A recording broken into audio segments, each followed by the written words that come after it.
back to the Guitar Search Saturdays. My name's Shane. This is Guitar Shops Across America, the first in the new series where we're checking out all the guitar shops that we can find from Florida all the way to Texas and back. So it's a lot of driving, but I hope you like this particular series. In today's video, we're at the Guitar Attic here in Holly Hill, Florida, in the United States. This is a shop that I always visit anytime I'm in town. It's awesome that Randy, the shop owner, who's been here for over 20 years, has allowed us to come through and feature his shop on this particular series. So a huge thanks to him. If you want to check out what Randy's got on YouTube as well as his website, I'll link everything down in the description below so you can check it out. This is a really great shop that just stocks vintage and used instruments. So if you're into not your typical retail shop when it comes to electric guitars, as the Harley Davidsons go by, come check out the Guitar Attic. It's a great store. Let's go in and check it out.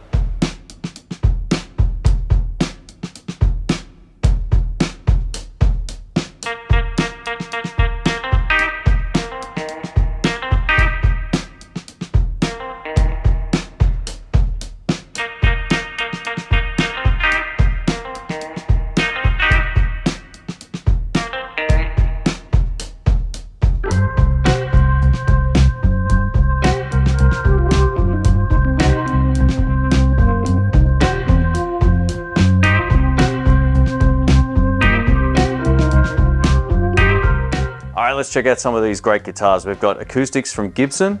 Got a great selection of Tallies up here from Fender. I love this thin line one over here. It looks pretty great. Taylor 12 string, which looks pretty wild. Lots of Fender guitars again across the top here, all used. And a Fender Mustang, which we don't see too often. Looks like it's been well played. Down over here, we've got a few more Gibsons, including some SGs. And this, which I know nothing about, so I'm gonna pick Randy's brain on that one in just a moment. And we've got a 70s Tribute SG. I've actually played one of these from a few years back and they're pretty great. So this one's got dirty finger humbucker pickups in here, so it's been modded. It also looks like it's been painted as well, which is pretty cool. The Guitar Attic has a great selection of used Gibson Les Pauls. So if you're looking for one of just about everything, they've got gold tops, they've got beautiful looking studio here in an Arctic white, which looks wild. Got a traditional standard over here as well. They've got plenty of great ones. And if we go through over here, lots of great acoustic. Seagull, which is a brand I don't see often and I'm a big fan, so that's great. We've got Tac Mini, we've got Martin, Guild, Taylor. Again, all great stuff, so no junk here, unlike other shops that won't be named. All right, this is Randy, the owner of the Guitar Attic. Thanks so much for letting us do this walkthrough. I appreciate it. Absolutely, anytime. Tell us a little bit about your shop. I've been in here so many times over the last 10 years or so, but... And you bought guitars from me. I have, yeah. Absolutely, that's a good thing. You come all the way from Australia just to buy guitars from a guy in a little town that is just roughly, we're about 4 miles outside of, not even 4 miles, probably 3 miles outside of Daytona Beach, which we refer to Dirtona. But we kind of say we're closer to Ormond Beach. So basically we're this little shop. I started this 20 plus years ago. Wow. And it all kind of started, my wife was kind of like, you got a lot of guitars in the house. Because at that time I started out as an eBay seller and just kind of had taken over a whole section of the house. She said, you have two options. You can either build a room on the back of the house or you can open the shop. That's and back cool. then we didn't have Reverb and you know, you had eBay, and I was doing pretty well on eBay, but it was getting overwhelming. I was just had so many guitars coming in and out, and I was also working at a shop here in town. And I hate to tell this story, but on camera, but I'm going to tell it. I worked at this little shop. They're gone now, but people would come in and they look at the shop, and this place only had like PV and you know, G&L and you know, very little G&L and some Reverend sprinkled in there. But they only had like 1 or 2 pieces, and then they had 40 PVs, and none of the Wolfgangs. Everything else. And guys would come in and go, man, you don't have any Gibson Les Pauls? And I'd go, what are you looking for? And the guy said, I'm looking for a black Les Paul. Oh, good, I've got 2. Oh, well, and then the guy would come to my house and sell me a guitar. And that's kind of how this whole thing started. I was just, you know, selling guitars kind of in that store on the side And people come in with, I've got an Esquire for sale. I want to buy that. And, you know, you mean an Esquire? Yeah. So I would go and, you know, buy stuff. You know, if the owner didn't buy it, I would buy it. Do you have a lot of people coming from other parts of the US? I know a guy came in from California just before. But Cali. Yeah. Oh yeah, we get people. I have a guy, the thesis. He's from Germany. He comes in once a year. I got a guy from John that comes in for the UK. Yeah. I got another guy. I think his name is Matthew. He's from France. But yeah, from the United States, we have people all over the United States always coming here. Wow. We're not just a guitar shop. We're a destination.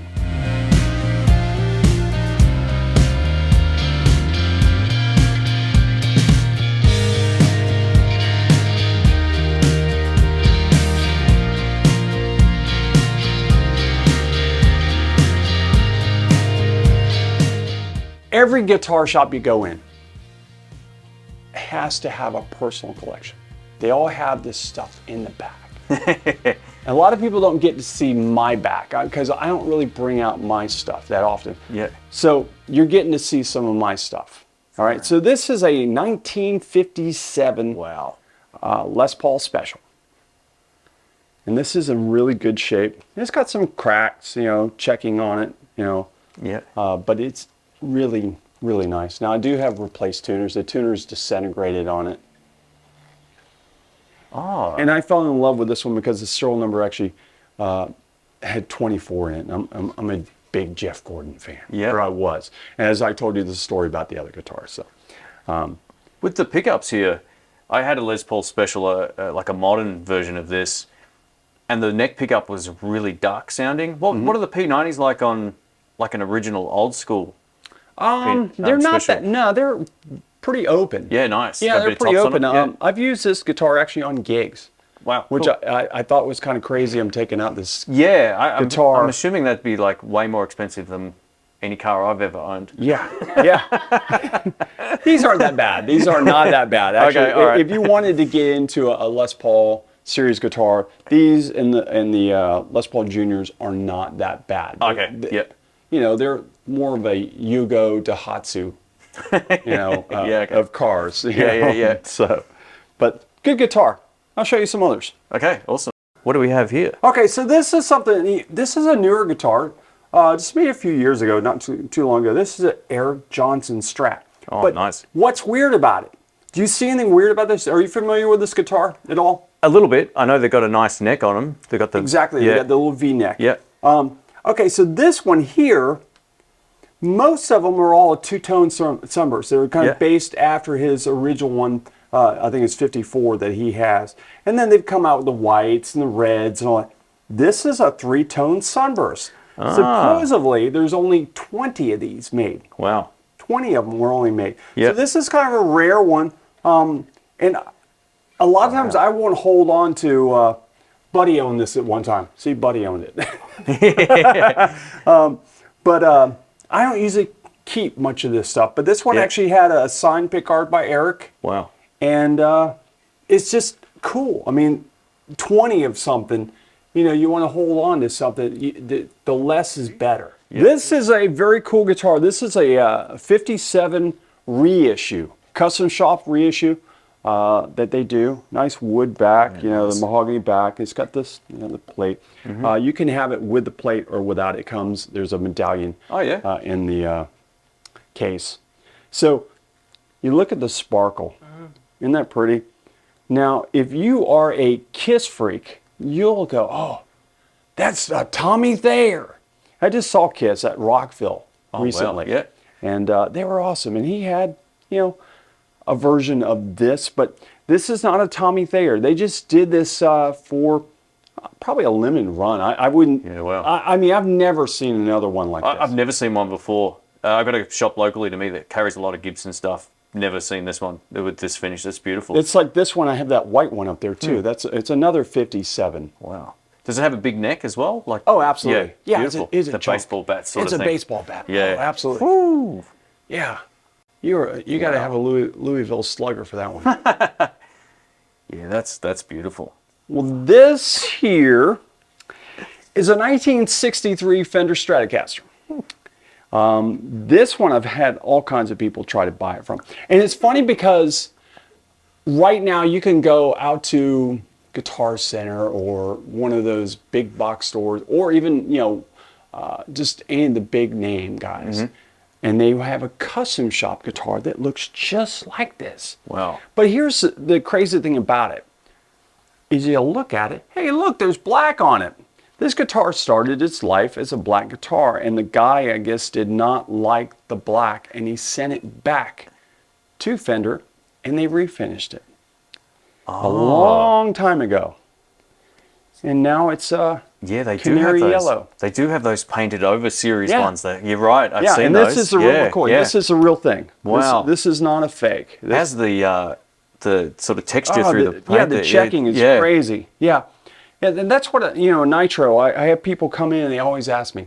They say, I want to relic my Strat. I just had a kid yesterday ask me, I want to relic my Strat. And I asked him, I said, is it polyurethane or nitro? He goes, oh, it's a new Strat. I said, then it's probably polyurethane. Yeah, it's like and they don't relic very well. One of the things I noticed immediately when looking at this is how aged the pickguard and the plastic is compared to like one you'd buy new. It's something that they don't always do, which looks a bit weird on relic guitars sometimes when you find them. They do all the work on the neck and the body, but sometimes this is all new and it looks a bit weird.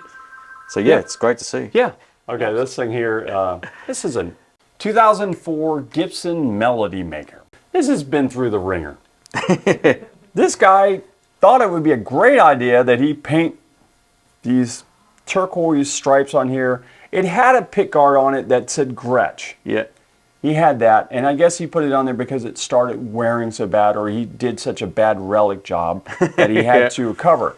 I didn't care that much about it, so I just put it out as is. I mean, he reliced it here, he reliced it all the back. But it's just a Melody Maker with a P90 pickup. Most of them all had the just a little small single coil in there, but this particular one actually has the P90. Cool little guitar, good player. All right, here we have a Godin A6 Ultra. This is made in Canada. These are awesome. This is a really great mix between an electric guitar and an acoustic guitar. One of the best things about this is we get two outputs underneath here. This gives us a dual output to either an electric guitar amplifier or an acoustic amp or a PA system, or however you want to run it. We also get this really cool Seymour Duncan P90 pickup in the neck position. You can get these, of course, also with a humbucker. So these are really versatile if you're doing a gig where you might be sort of switching song choices between acoustic and electric, or if you just want to get something with a bit of a different vibe. These are super cool. You get an EQ system here as well for the tone of the acoustic pickup, and yeah, these are great. You don't often see these around, and one of my favorite guitars. One of the reasons I've been visiting the Guitar Attic since 2008 is the fact there's something for just about everybody. You can find an affordable amp like the Boss Katana, or you can find a hidden gem like the Music Man RD50, which is one of my favorite amplifiers of all time. Here's a locally built hand-wired amplifier from Blankenship. This is based on the legendary Fender Tweed amplifier. It's rated at 22 watts and it has a single 12-inch speaker. This is why buy, swap and sell shops are the way to go. You just never know what you're going to find. If you're looking for something more traditional, there's plenty of name brand amps in the store. Here's an amplifier I would have loved to have played. This is the Victoria Cherry Bomb. This is a 40-watt hand-wired all-tube amplifier loaded with a single 15-inch Eminence speaker. This is a really great combination. My good friend Dr. Rick owned a Victoria Regal, which also had a 15-inch speaker. It had a really unique and pleasant sound about it. Victoria amps are right up there with some of the best in the world. Yeah, if you like the guitars I have here in the shop, please come see me. I'm at 1672.5 Ridgewood Avenue, just north of Flomish, in beautiful North Holly Hill, which is between Daytona and Ormond Beach. If you like what I'm talking about here, please subscribe to my channel. I gotta talk about my channel. Yeah, I have two channels. One is Florida Fun and More. So if you're coming to Florida and you want to know more about some fun things to do, whether you want to go to Disney, Universal, to the beach, whatever, check out Florida Fun and More. And if you just like what I buy, you like the guitars in here, Randy's Attic is my channel that you can just watch what I buy. I just put stuff out and say, I bought this today. Thanks for watching, folks. My name's Shane. A massive thank you again to Randy for letting us do this walkthrough and for sharing all of his great knowledge with us. Please subscribe. We've got plenty of great videos much like this coming up from our trip on the mainland US, so stay tuned. There's going to be plenty more guitar shops coming up in the near future. Catch you soon.